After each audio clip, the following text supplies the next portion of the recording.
Assalamu alaikum wa rahmatullah.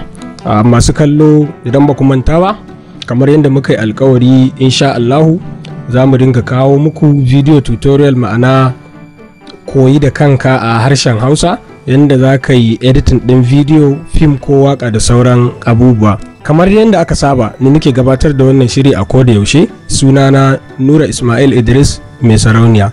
Mu kasance tare. Masu kallo, idan dai har kuna biye da mu, na tabbatar a baya mun koyar da yadda ake operating din kwamfuta, ma'ana yadda ake sarrafa na'ura mai kwakwalwa, da yadda ake gane girman processor dinta, da RAM, da amfanin graphics da sauran abubuwa dai basic da muka yi.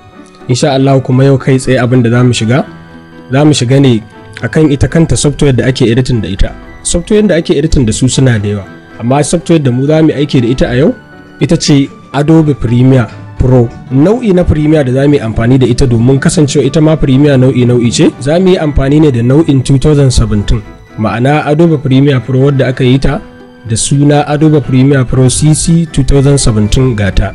Abinda mutum zai yi da farko idan zai editing shine zai zo kan ita Adobe Premiere.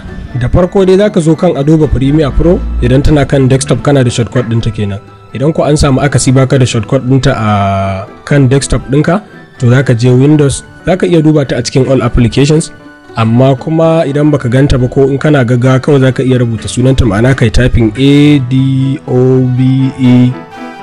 za ga ta fito. Sai ka duba versions ɗinka, gashi nan Adobe After Effects, Premiere Pro, Photoshop da sauransu. Wanda za mu yi yau insha Allah ita ce Adobe Premiere Pro 2017. Sai ka taɓa ta, daga nan sai ka jira. Bayan Adobe Premiere Pro ta buɗu, kamar yadda kuke gani, abinda za ta fara baka, wato interface na farko shine kamar haka. Daga cikin abinda za ka fahimta shine akwai new project, akwai kuma open project. Su ne wanda kake da haɗi da su a yanzu. Idan ka taɓa open project, kana magana ne akan cewa za ka buɗe wani tsohon project ɗinka da ka riga ka fara yinsa, ka yi saving ɗinsa. Amma idan ka zo wajen new project, ma'ana kenan za ka ƙirƙiri sabon project wanda ba ka yi sa ba kwata-kwata, baya kan kwamfutar ka. New project shine sabon aikinka da za ka ɗora. Saboda haka yanzu mu ɗauka cewa ba mu da wani project a ajiye, to sai ka zo kan new project, sai ka taɓa kamar haka. Bayan ka taɓa, za ta baka wannan dialog box ɗin. Abu na farko shine name, na biyu location, na uku general, scratch disk, ingest setting. Abu na farko da za ka yi bayan wannan dialog box ɗin ya fito maka shine za ka zo ka rubuta sunan project ɗinka. Let's say mu abin da za mu koyar shine ma'ana koyan editing. Misali shine bidiyon da za ka yi editing, sai ka rubuta. Za ka yi amfani da keyboard ɗinka na kwamfuta wajen rubutawa. Misali ka rubuta sunan project ɗin da za ka yi aiki a kansa, sai ka zo wajen location, ma'ana inda za ka yi saving ɗin file ɗinka. Idan ka taɓa browse, sai ka je ka zaɓi inda za ka ajiye aikinka. Misali ni zan je na ajiye ne akan this PC. Zan iya ƙirƙirar sabuwar folder. Misali zan iya rubuta mata suna koyan editing, saboda komai nawa ya zama yana cikinta. Idan ka ƙirƙiri folder, ko kuma inda ma kana da folder, idan ka zo kanta sai ka taɓa ta. Bayan ka taɓa ta, sai ka zo nan, sai ka duba inda aka rubuta select folder a nan da nake juya mouse dina, sai ka zaɓa. Daga nan sai ka zo nan inda aka rubuta OK, sai ka yi OK. Wannan ita ce Adobe Premiere Pro bayan ta buɗu.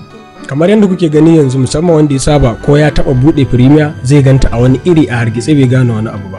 So abinda za ka yi kula na farko shine cewa Adobe Premiere kamar kowace iriyar software, a ka'idoji software suna da abin da ake cewa title bar, menu bar, action bar da sauran ba kala-kala. Idan muka ce title bar shine wannan bar din ta farko wadda take dauke da sunan Adobe Premiere Pro 2017, ga inda aikinka yake ajiye, ga sunan da ka rubuta.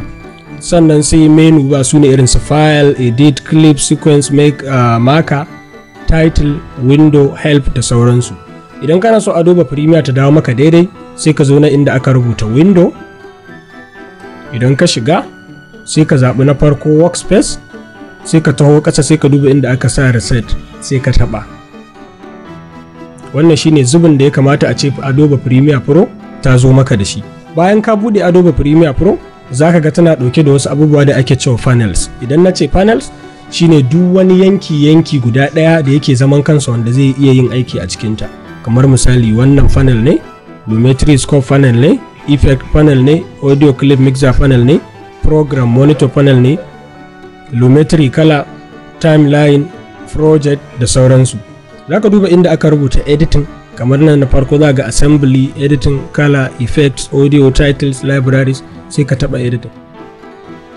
Idan ka taba editing, ma'ana duk lokacin da za ka yi editing za ka zo ka taba wannan gida ne, lokacin da za ka yi color correction za ka taba wannan gida, lokacin da za ka dora effects akan bidiyon ka za ka taba wannan gida. Yanzu za mu fara da gidan farko wato editing, domin shine gida na farko da ya kamata mu fara da shi.